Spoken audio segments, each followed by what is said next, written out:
So we sort of did a little more a method of characteristics, right? So we derived some equations, got some expressions to play with. Let's sort of go back and revive that a little bit. Let's do the discussion that we kind of left out yesterday, right? So okay, let's say so we took the governing equation for say 2D irrotational flow, right, for the 2D irrotational flow, and we got something like, we said we could write it like this, right.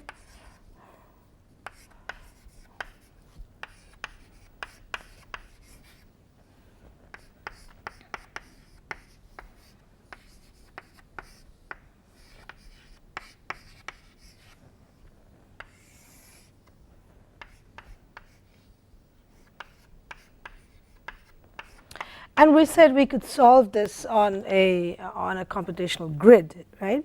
That's the basically the beginning of computational fluid dynamics, and we could solve this on a grid, knowing the derivatives at say location. So this is say at a particular location in the flow field. Okay, having divided that domain, having divided the considered a domain in that flow field, which we are discretizing in a certain way.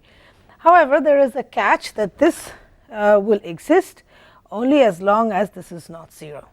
Okay. So when this becomes indeterminate, when this becomes 0, then del u del x becomes indeterminate, right. So what we saw is that, which means that u is equal to a. Right. So if in my computational grid, so therefore if at a particular, so if I say have a grid, or say at any point in my flow field, so somewhere at my flow field over here, right. So this is the streamline direction, this is the velocity vector, right. Then it so happens that this is the u component and this is the vertical component of this, and it so happens that this u is equal to the speed of sound, u becomes sonic. So therefore, if we have a line, right, this line is a part of the grid, right. So if we have this line, right, which is making an angle mu with the streamline direction, right. So this is a line which makes an angle mu with the streamline direction, right, and the velocity component perpendicular to this line is sonic, right. In that case, we were able to see that the derivatives, the derivatives of u and other properties will become indeterminate and also become discontinuous, may become discontinuous on this particular line. Right. And such lines are basically the characteristic lines. Okay. So if I may do that repetition one more time, and if you can, so basically this is a line, right, which is making an angle mu with the streamline direction, with the velocity vector at say this particular point, which is a.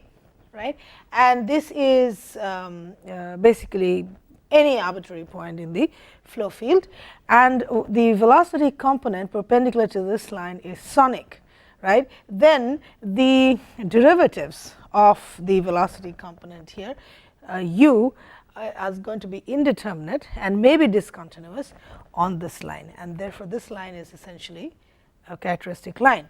And what we can also see from here is that, if you see from here, right, this is mu. So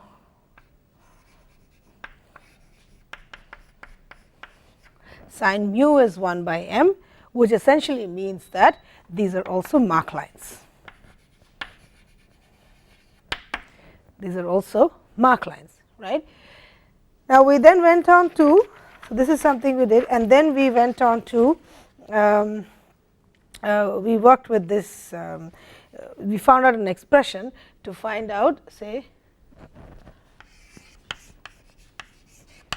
velocity potential using the velocity potential equation, and we found out to be, okay, say some numerator by denominator. Okay. Now, here too we have to come up with a similar kind of analysis like we did here. Now, this phi x y, right, the phi x y becomes indeterminate, okay, if d is equal to 0. Okay. Now, basically now phi x y will always exist only if d is not equal to 0. But say we put d is equal to 0, then phi x y becomes indeterminate. And what we have seen over here is that the derivatives, okay, become indeterminate on these lines, which are characteristic lines. So, therefore, here if we force this d to be 0, okay, so then the derivatives will basically, so for these derivatives to become indeterminate, we can set d to be 0. Right. Now, d is 0 means what we get from here is that the way we choose our dx and dy. Okay, let me sort of write this out. This will make a little more sense then. Okay.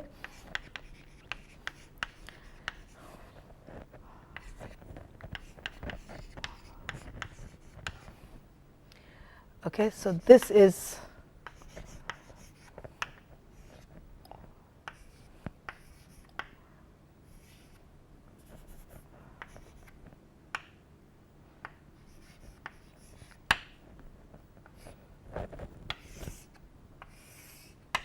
okay. So,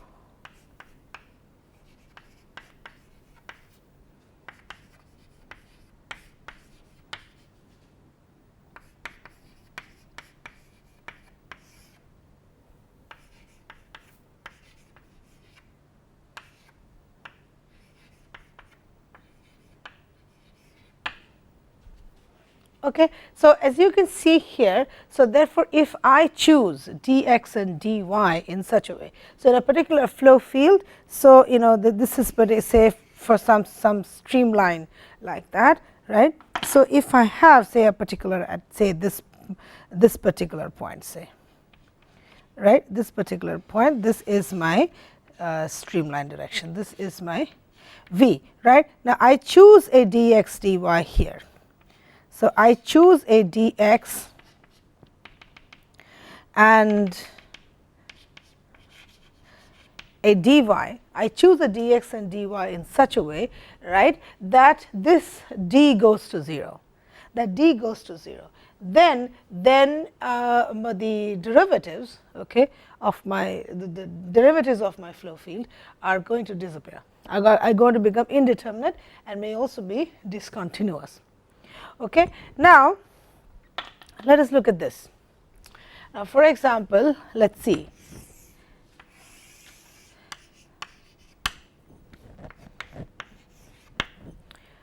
Sorry, let us say this is this velocity u.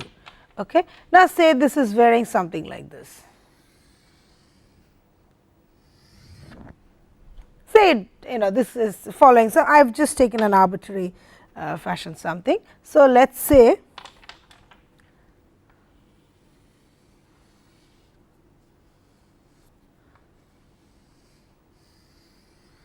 okay. So, let us say this point is A and this point is B. Now, if you see from here, so del u del x is 0, right, on the x axis. Right, on the x axis, this is also parallel to the x axis. So, del u del x is 0 over there as well. Okay. And somewhere anywhere on this curve at some point, okay. So, you can see here. So, somewhere, so del u del x is some sort of a constant. Okay. So, it will vary according in this direction. Okay. Now, if we have something like this, so say this is at the most it can be a constant. So, in that case basically then we can have say a straight line. So, say something like this. Okay. Now, as you can see, say for example, at this point A and B. Okay. At A and B, the derivative is not uniquely determined, right. So, in here u is continuous,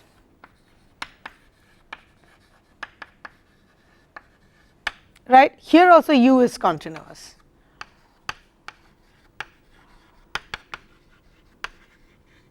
At points A and B also u is continuous, but del u del x is not independently determined, it is not uniquely determined. So, it is discontinuous at A and B, right. However, right, the value should lie somewhere between this 0 and c, isn't it? The value should be somewhere between 0 and c.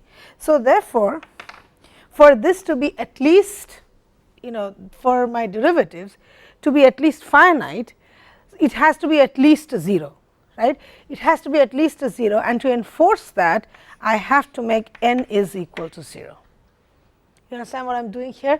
So, what essentially I am trying to say is that now I am choosing directions, okay. I am choosing directions which here are the characteristic lines on which the derivatives become indeterminate, it may be discontinuous.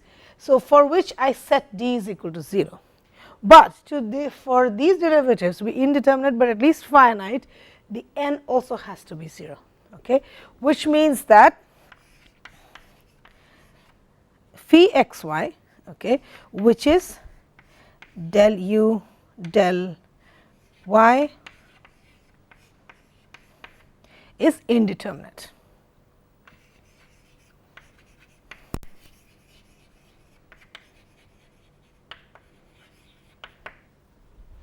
Are indeterminate. Okay. So, therefore, we found out setting d is equal to 0, what this gives us is how the characteristic lines are located with respect to the flow field. Okay. They do not necessarily have to be straight lines like we had done for the grid here. Okay. Now, so what d is equal to 0 does is essentially tells us how these characteristic lines are located, what is their orientation with the local velocity vector. What n does is essentially gives us the relationship of the properties, the way they are related to each other or how they change over these characteristic lines. Okay. So, therefore, now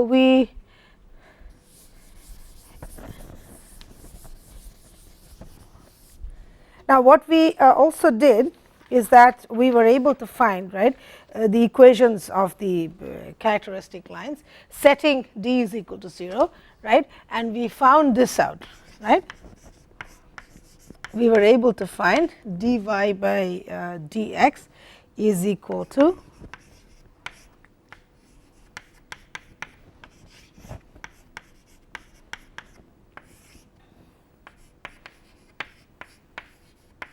right, and this was also, we also said that this is also equal to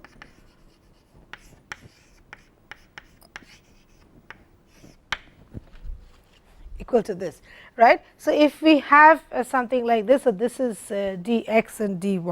So, essentially the orientation of the characteristics is given by that, and say this is u and v. Okay. So, we found out this, and so this was the relationship we got by setting d is equal to 0, right. So, what this is essentially telling us that we get two lines, right, two characteristic lines provided m is greater than 1. So, which is for supersonic case, and what we get here are hyperbolic PDEs. Okay. So, for compressible. So, for our cases, so our study here, what we are going to do is essentially consider the case where we have, right. So, m is greater than 1. So, we have basically two characteristics. So, at a particular point, say at a particular point like we said, so say this is say this is some sort of a streamline, okay, some sort of a streamline. So, therefore, my velocity vector here is is this. Okay. This is my velocity vector. So, what I have over here, okay, it could be any line, like that. So, let us just say this is C plus, this is a right running characteristic, and we can have another one. Okay. So, this is C minus, and this is making an angle, say mu, and this is making an angle mu. Note the directions by the arrows, right. So, these are basically C plus and C minus. Now, the question to ask here is, are these straight lines? Can these characteristics be straight lines? Okay. Now, just look at this. Now, for example, this is a streamline, right. This is a streamline. Now, for example, at say this particular point. Okay. Now, I have, say, at this particular point, this is the direction of V. So, what we see is the direction of V is changing, right, on this particular streamline. So, the direction of C plus and C minus will also change at this particular point. So, they do not necessarily have to be, so they will be differently oriented at say this particular point. Okay. So, C plus and C minus do not necessarily have to be straight lines. Okay. They can be curved lines, and we will see that. Okay. Now, having done these, okay, that is so much as what we done with this. Now, and we finally came up with the compatibility equations. Okay. What we came up with the compatibility equations by setting n is equal to 0. So, let us see what that looks like, and let us see what we will do with that. Okay. Now, so we set n is equal to 0, and what we found out was that we were able to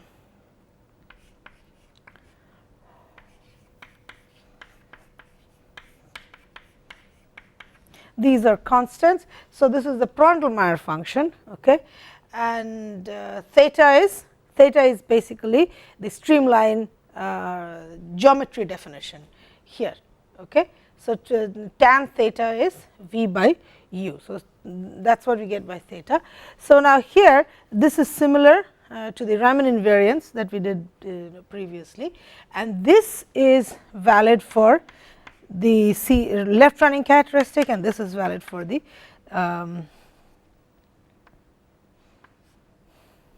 right running characteristics. Okay. So, this is what we have found in terms of the compatibility relationships. Now, let us see what what sort of a problem we can solve with this, or what we will do with all this information that we gathered. Okay. Now, let us say we have this sort of a problem to do. Okay.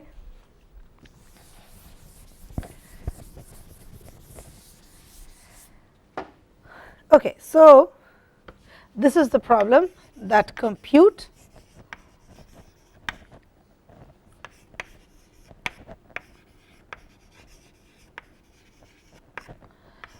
the contours of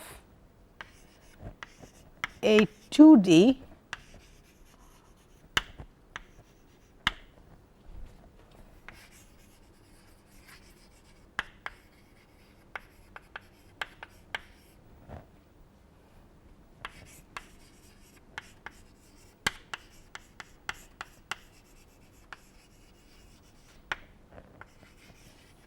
for the expansion of air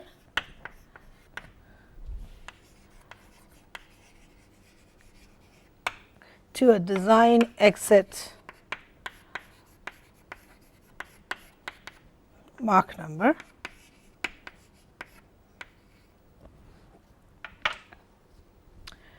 Okay. So, now it seems that we are kind of at the crossroads, right. When we started with this course, we talked about Laval's experiment and how to get supersonic flows. We need convergent divergent nozzles, right, to get flows which are at such high speeds. We need to sort of design the ducts through which it was flowing. So, we seem to coming to a point where we are going to try and design such a duct, okay, depending on what sort of Mach number we need at the exit, right. So, depending on how fast we need our flow to be, we want to design the design a duct, but that is what we are going to do. So, do a converging diverging nozzle, right. So, that is what this is about, but there is something here which I guess I need to explain. What is this 2D minimum length nozzle, right? What does this mean? So, let us see what this means. Okay. Now, for example, what we going to basically do is that you have flow. This is what we have done, right.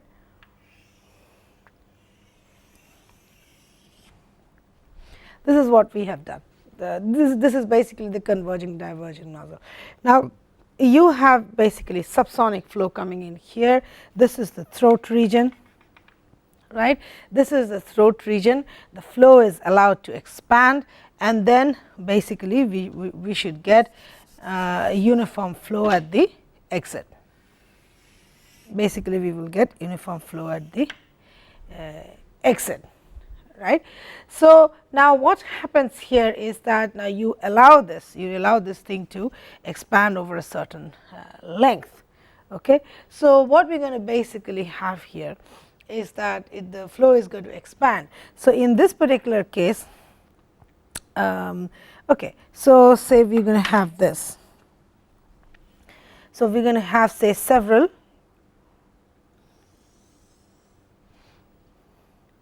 So, this is an expansion fan. Okay. So, I am going to represent this expansion fan like this. Okay.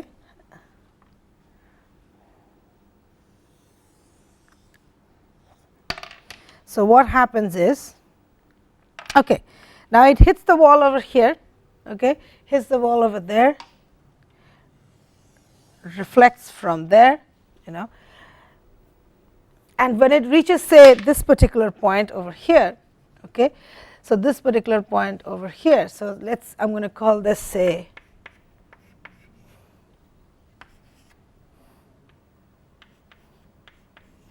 it does not reflect anymore, it stays parallel, and it parallel, and what we get is uniform flow in this region. Okay. Now, similarly, what happens here is that it goes over there, right, and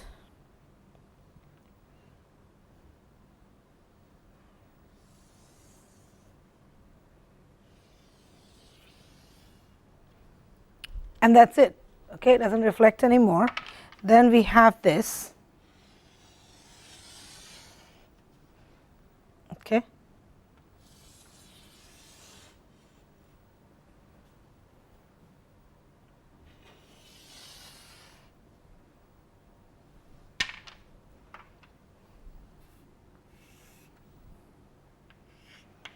Does not reflect anymore, right.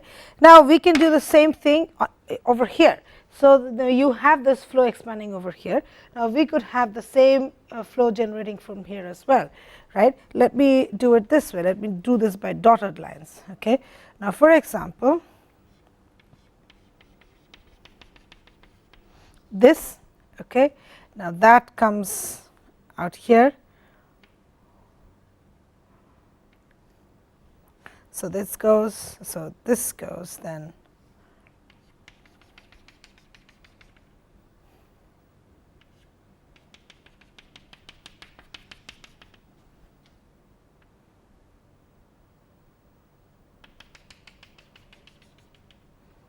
okay, does not reflect anymore. So, similarly, we have for this.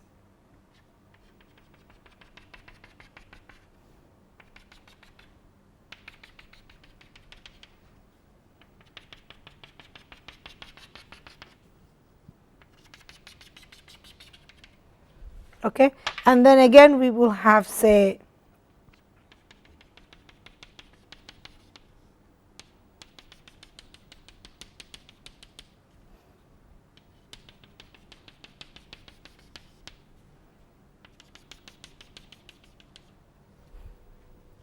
Okay. So, what essentially is happening is that there is a lot of reflection. Okay. So, we have this flow which is sort of expanding in this region, right. It expands in this region. So, the flow is expanding from here, it gets reflected, it expands from here, gets reflected from this wall, it hits here, and finally, it reaches a section where it does not reflect anymore, and it moves, it just sort of becomes parallel, and we get uniform parallel flow from this duct. So, similarly, you have flow which is expanding from here, it reflects from here, it goes here, reflects from there, and finally, it does not reflect anymore, and it goes past this. Okay. How are we representing this? We are representing this essentially when I have these lines. If you remember the shock tube, right, we represented this as an expansion wave, the expansion wave, right. That is what we are doing over here as well. These lines essentially mean, so now these are basically characteristic lines or Mach lines, right, with a series of Mach waves traveling. So, now we are doing this. Okay. So, now what so you can see that this will need kind of a long sort of a it will need a long duct. When you allow this to sort of expand over sort of this region, right, and finally you have, and you can see this, you can see the difference in the region. Okay, my artwork is not very good. Okay, it's not at all symmetric. It should be actually, but it's not very symmetric. But I'm trying to get with a point here. Now, you can see that this area out here is all intersection of various characteristics. You have right running characteristics and left running characteristics. So, these are all sort of interacting with each other. So, therefore, these lines, okay, when they interact with each other, now these are going to be curved. Okay, except now once you come to here, so if you come to say this region, you have only say right running characteristics and only one type of characteristics. So, this becomes a simple region, whereas something like this where you have an intermingling of a lot of both types of characteristics, this is a non-simple region, and here the lines are curved. Okay, here however, it becomes straight lines, and beyond this point of course, we have flow which is parallel, and that is at the exit Mach number. Okay. Now, therefore, you have supersonic wind tunnels which are going to be very long when you allow for this gradual expansion. Okay. But if you want to decrease the if you want to decrease the length of it, the size of it, you want to use it in a rocket, okay, a fast moving aircraft, then what do you do? Then what we can do is essentially decrease sort of this expansion region. We want to decrease this expansion region, okay, basically the non-simple region. So, in this non-simple region we can decrease that to a certain point. Okay, so that this becomes not just a spread out expansion fan like that, but a centered expansion fan. It will expand only at a particular point. So, when you have that, then let us see what it looks like. Okay, let us do that.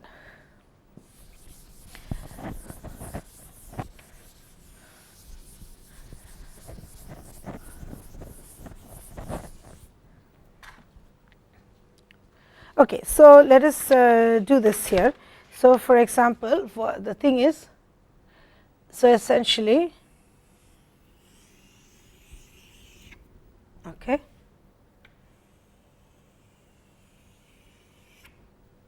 now see the artwork is not good because it just becomes straight after a point. Okay, I'm sort of curving it, and so okay, that's it, and let's put a center line here. Okay.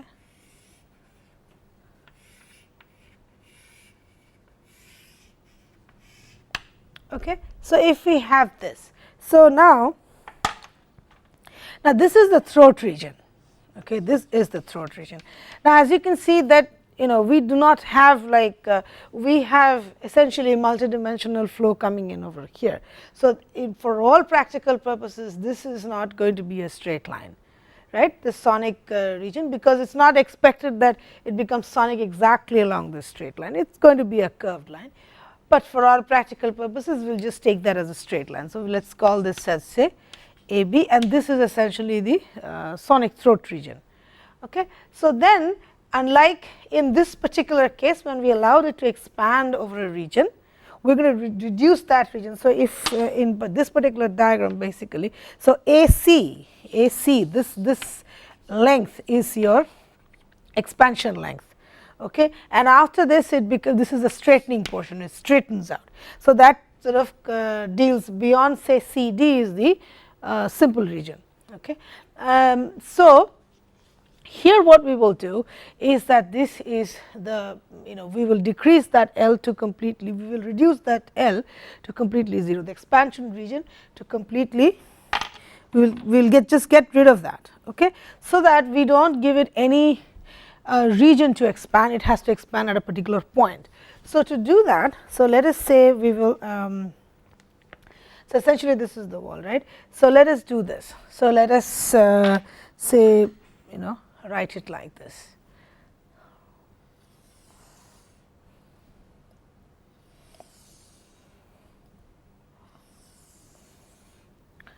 Okay. So, I have basically expansion fan. Now, what is going to happen here is that this is not going to reflect. Okay. It is, once it reaches this wall here, it will directly just flow out parallel. Okay. That is the difference between the when we reduce the expansion region. So, similarly, okay, so similarly we have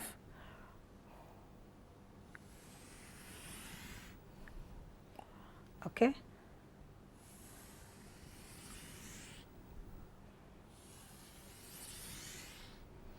Okay, so that is it.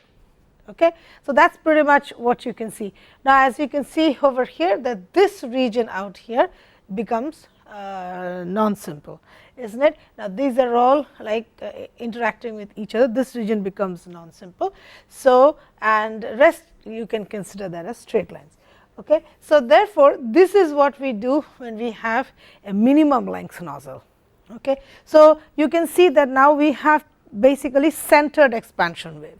It is a centered expansion wave, and the middle portion here, it also likes, it's like a surface or a dividing line, and you can see from here the symmetry of this, right. So, during our calculations, as long as we, so what we are asked to do here is that if I have a flow, then my exit Mach number here. So, now when the flow comes here, I will get a uniform flow like this, right, and this Mach number is 2.4.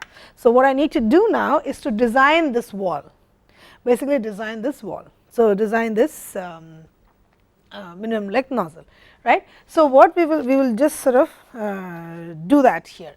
Okay. Now, as you can see, now this one, okay, let us sort of say, so let me define some geometry. So, what we are going to do here is essentially use the symmetry.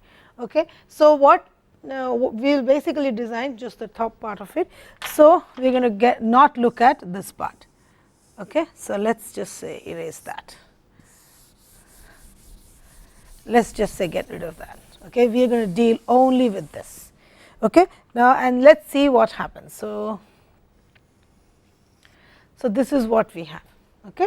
So, this is what we have, and let us see how we are going to go ahead and do this. So, let me call this as some number. So, yeah, so M Mach number is, so let me call this as Mach number at the exit, which is ME, right, and here Mach number. So, here actually Mach number is 1, this is the sonic region.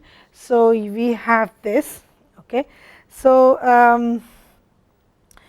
okay. So, this is the minimum length nozzle, and then let us call this as say this point is say small a.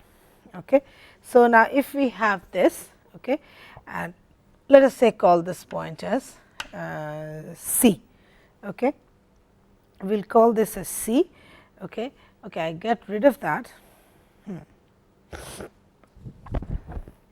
Okay. So now if we sort of do this over here, so you can see that these are the right running characteristics and these are the left running characteristics, right.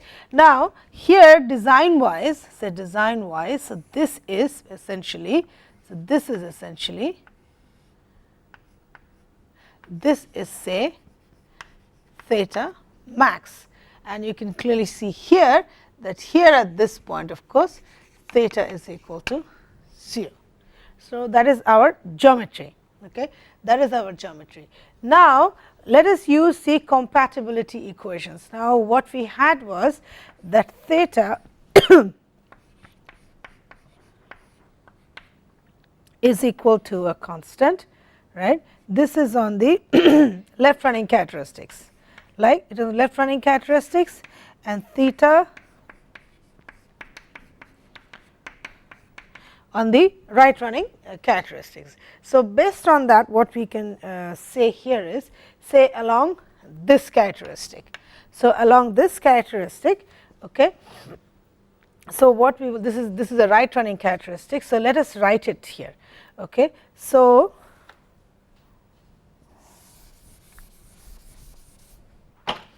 say, let us see. So on C A. Okay, this is a right running characteristic. So we can write, say at theta c. So theta c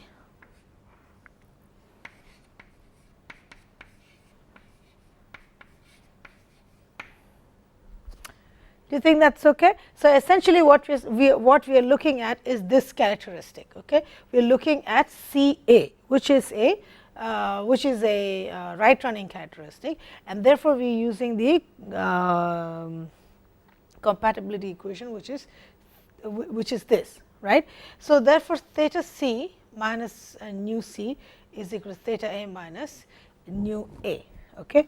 Now here what is theta over here? Theta over here is also 0, right. Theta over here is also 0. So theta a is also 0. Okay. So theta a is 0 and theta c is also 0.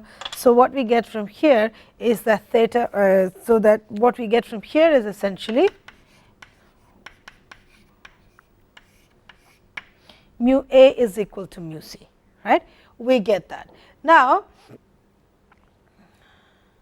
right. So we get this, and also now we also know that this mu a, right, this mu a, which is equal to mu c, is also equal to the mu which corresponds to the exit Mach number, isn't it? So therefore this also we can write as, this corresponds to the exit Mach number. Okay. So this is as much as we know from here. Okay. Now let us look at, for example, now let us look at say AC, okay, which is a left running characteristic. Now if I look at AC, okay, so and again apply the compatibility equation here. So what we get is theta a plus nu a, okay, is equal to theta c, right, plus nu c. Okay. So now what we are looking at, you see, when we took C A, okay, when I wrote this equation, I am using this C here, I am also using C here. What I am doing here is that I am considering the right running characteristic, hence we are getting this from there. Okay. And here we are using a left running characteristic between A and C, and therefore this is what we are getting. Now what we did just now is that theta c is 0, right. Theta c is 0 and theta a is of course theta max, right, is theta max. Now theta c, let us sort of look at this over here. Now this mu a, okay, now mu a is essentially for a Mach number which is m is equal to 1, okay. And if you remember, the Prawn equation is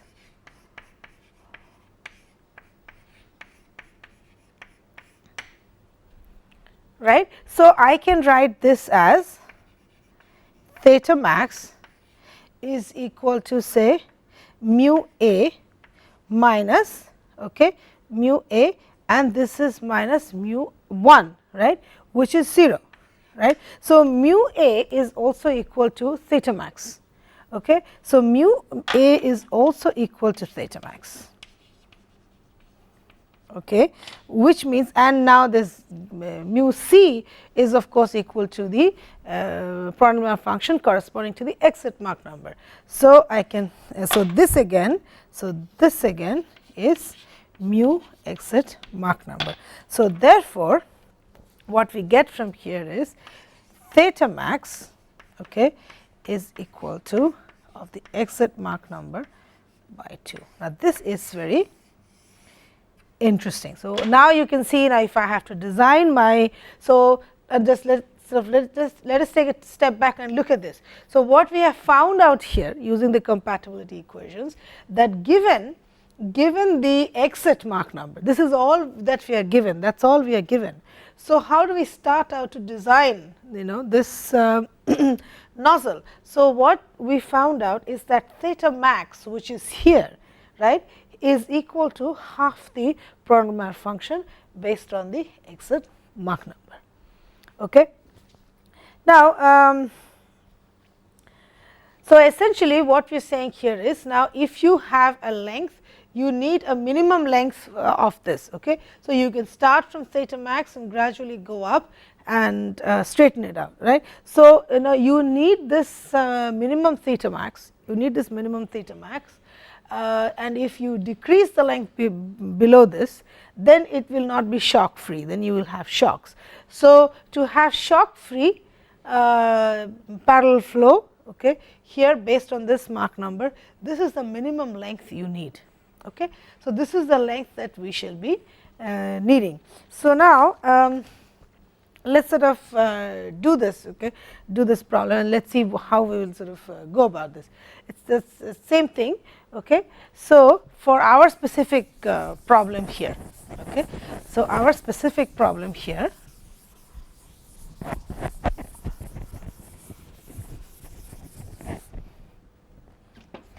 so let me sort of draw this, say one more time. Okay. So, or shall we do it over here? Okay. So, all right, let us sort of do this over here itself, because this is the this is what we are looking at. So, having found this out, how do we go about designing for our particular case? Okay. Now, let us say in this particular case, what I have done is said taken say 7, right, 1, 2, 3, 4, 6, 7, 8 lines. Okay. So, say 1, 2, 3, 4, 5,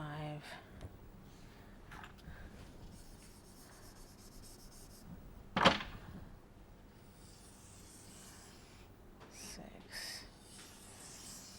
7, 8.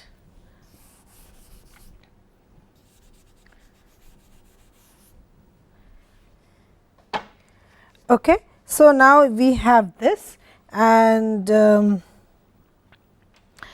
yeah. So, what is happening here, what I have done here is, you can see I am just representing the expansion wave, I'm now this is a numerical method, right. So, now the more number of characteristics that you take, you will get better estimation of the properties within that region. Okay. So, in this case, so obviously when you write a computer program, you can actually do it with more accuracy when you have more and more curves. So, I am sort of just giving you an example out here. So, okay, so similarly we will have, say this will go out and will go out, and basically how we will go about solving this problem, right. So, we will have things like this. This is my essentially my region, right. So, what we will do here is, So, this is my theta max. So, how do we number this? So, what we are going to do is we are going to number this whole thing. So, we are going to call that as A. Okay. So, we will call this point as 1. So, this you can see here, this is we have actually created a grid. Okay. We have created a grid in a very different way. Our grid looks different because it consists of Mach waves. These are characteristic lines. Okay.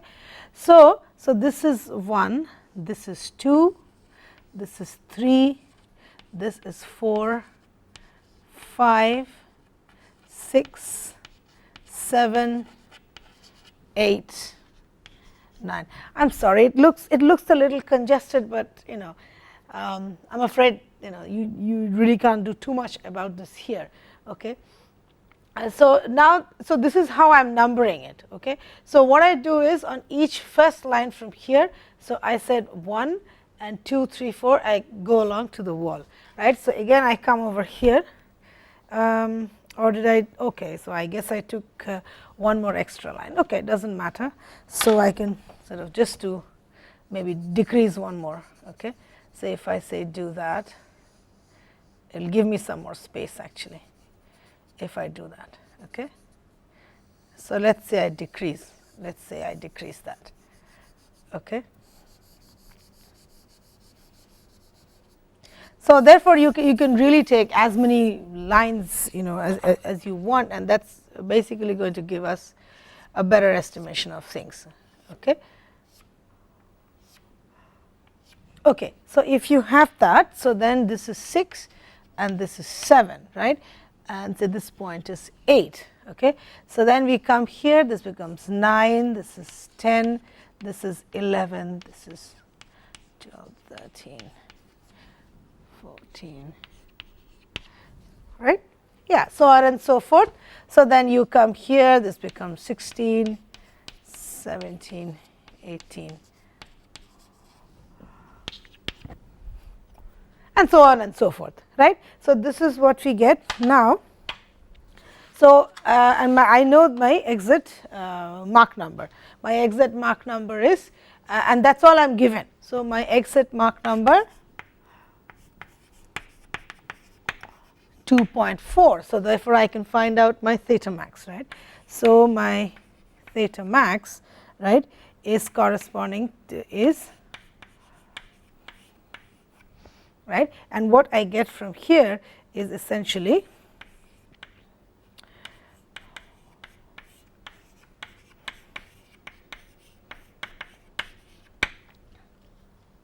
okay. So, what I get from here is this. So, having found this out, okay, so theta max is essentially 18.375. Okay. Now, what we are doing, so essentially this is it, this is my theta max, and you can see that these characteristics, the way I have inclined them. So, this is really up to the user as to how that person does that.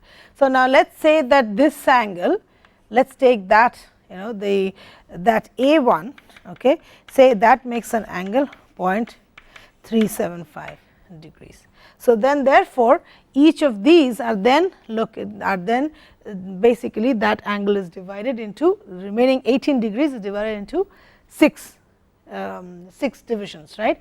So, therefore, so A1 is this, okay, then say A9, the theta is 0.375 plus, yeah. So, therefore, my delta theta becomes 18 by 6, which is 3 degrees. So, it is 3, right. Then A say 16, right, A16, that becomes 0.375 plus 2 into 3, so on and so forth, Okay. So, what we shall do here is again use the compatibility equations and properties, and we will complete this problem. Okay. So, basically using the and see if how we are going to locate. So, what you have to understand here is that we do not have this profile at this point of time. We do not have that, right. All we have is we are asked to design this. So, we need to locate where 8, 15, 21 is with respect to A. We do not know that yet. All we know is this. Okay. Based on that, we were able to find theta max. Okay. Now, we have been able to orient these mark lines, okay, which are in the expansion wave. Now, let us see how we will design where these points are located, and only then we will be able to design this point, design this. So, we will complete this in the next lecture. Okay. Thank you.